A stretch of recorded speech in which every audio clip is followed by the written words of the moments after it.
Tenho falado em vários vídeos aqui sobre a reposição hormonal na menopausa. Aposto que você já está se perguntando, mas afinal, como funciona isso? Bom, a ideia do vídeo de hoje é explicar exatamente como é a nossa abordagem na hora de recomendar uma reposição hormonal para nossas pacientes no dia a dia de consultório. Antes de mais nada, deixa eu te falar aqui quais os hormônios começam a decair na menopausa, porque exatamente eles param de ser produzidos. Então vamos lá, uma conversa bem rápida, mas com muita informação bacana. Nossos hormônios sexuais são produzidos principalmente pelos ovários. E o nosso ovário ele tem um tempo de funcionamento, ele tem um tempo de vida e ele se esgota. Quando ele se esgota, os nossos hormônios decaem, zeram mesmo, passam a não produzir mais nada. Por isso que o nosso corpo sofre, certo? Que hormônios são esses? O estrogênio, a progesterona e a testosterona, tá? É a tríade aí principal que os nossos ovários produzem. As funções desses hormônios vocês já sabem, já falamos bastante por aqui. Mas e aí, doutora, como que vai ser isso? É igual para todas nós mulheres? É diferente? Tem uma dose adequada para cada uma? Como que vai ser instituído isso? Como vai ser para mim? Então, vamos lá. Existe uma dose mínima recomendada normalmente. Os hormônios são variáveis, depende da sintomatologia principal da paciente também. A forma que é feita também pode ser diferente. A reposição ela pode ser contínua, cíclica ou sequencial. E para isso temos que levar em consideração a história clínica da paciente. Exemplo, você é uma paciente que já não tem mais o útero. Isso modifica completamente a minha percepção de reposição hormonal para você. Ou é uma paciente que ainda está tendo escapes e irregularidade menstrual. Dependendo do hormônio que eu faça a reposição para você, isso vai piorar ao invés de melhorar.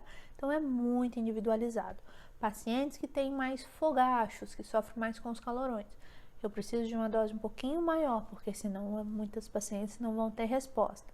Pacientes com alteração da libido, vai ser de um jeito. Pacientes que não, de outro jeito. E outra coisa, eu preciso respeitar a sua individualidade. Já pensou se eu melhoro a sua libido e o seu marido não tá muito aí? Ou se isso não te afeta de forma deliberada, né? Então, tudo isso a gente tem que trabalhar para chegar aí na melhor reposição hormonal para você. Individualizado, com dose individualizada. E a forma da reposição também é individualizada, né? Pode ser tomada, sempre lembrando que quando é por via oral, comprimido, a gente tem que sempre estar alerta, porque pode ter algum impacto ali tanto no fígado quanto nos rins, então eu sempre presto muita atenção nisso.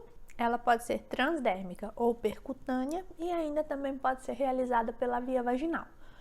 Tudo vai depender do que você precisa. Esqueci de uma forma muito importante. Os implantes subcutâneos.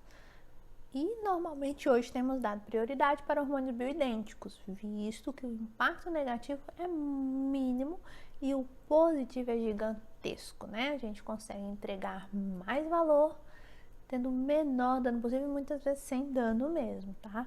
É qualidade de vida mesmo. Os hormônios que normalmente são repostos, normalmente são aqueles os quais o ovário parou de produzir, então estrogênio, progesterona e testosterona. É mais uma vez respeitando a história clínica e a individualidade de cada uma. E aí, doutora, por que tantas mulheres têm medo, têm insegurança, muitas vezes quer fazer só uma abordagem natural, mesmo sofrendo, mesmo tendo tantos sintomas? Eu sempre converso muito tentando explicar, porque eu acho que isso um pouco é cultural, né? Lá quando começaram os estudos, saiu um grande estudo chamado WHI, que condenava o uso de hormônios, né? Mas foram preliminares. Por quê? Porque lá naquela época usava hormônios derivados de éguas prenhas, numa dose completamente diferente do que a gente aborda hoje. E esse estudo ele foi encerrado antes do tempo previsto, porque realmente ele associava ao aumento de câncer de mama, principalmente, em alguns casos de câncer de endométrio. Passaram-se 20 anos, já saíram vários outros estudos, a forma de abordagem mudou, a forma que a gente faz a reposição mudou completamente e hoje eu te falo com toda segurança que isso já não é mais um desafio. Eu vejo mulheres florescerem quando a gente faz ali a reposição hormonal. Eu vejo mulheres saírem de depressão, eu vejo mulheres voltarem à forma física que deseja, eu vejo mulheres voltarem realmente a viver. Então eu falo que isso não tem preço e os estudos nos dão segurança para isso hoje, né? A gente consegue afastar ali fatores de risco e devolver vida, voltar a viver, isso é muito belo. Outra pergunta muito comum é se a reposição hormonal vai fazer ter ganho de peso, né? Se pode engordar em função disso. Normalmente é o contrário, quando fazemos a reposição hormonal, o corpo volta a um equilíbrio ali, então a gente consegue fazer com que seu metabolismo volte a girar, né, que a máquina volte a funcionar como precisa.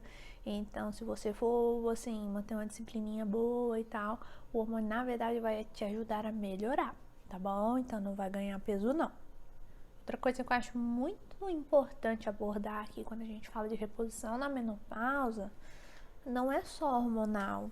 Eu falo que a parte de vitaminas e minerais, ela tem poder gigantesco aí, né? Como a gente já falou, o cálcio, a vitamina D, o zinco, o magnésio, ômega. Então são tudo coisas ali que giram juntas. Eu não posso simplesmente dar uma suplementação, ali fazer uma reposição hormonal e não preocupar com você como um todo. Então, pra gente voltar a fazer essa roda girar mesmo, precisa estar ali tudo ancorado e essa suplementação ela tem que ser de forma ampla mesmo, né? De forma holística. Então, para encerrar, quero te fazer um convite. Vai lá no direct, deixa a sua pergunta, deixa a sua dúvida específica sobre reposição hormonal e se tem algo que te assuste, tá? Que realmente te deixe assustado. Vai ser um grande prazer te responder. Eu vou ficando por aqui. Logo, logo nos vemos em mais conteúdos.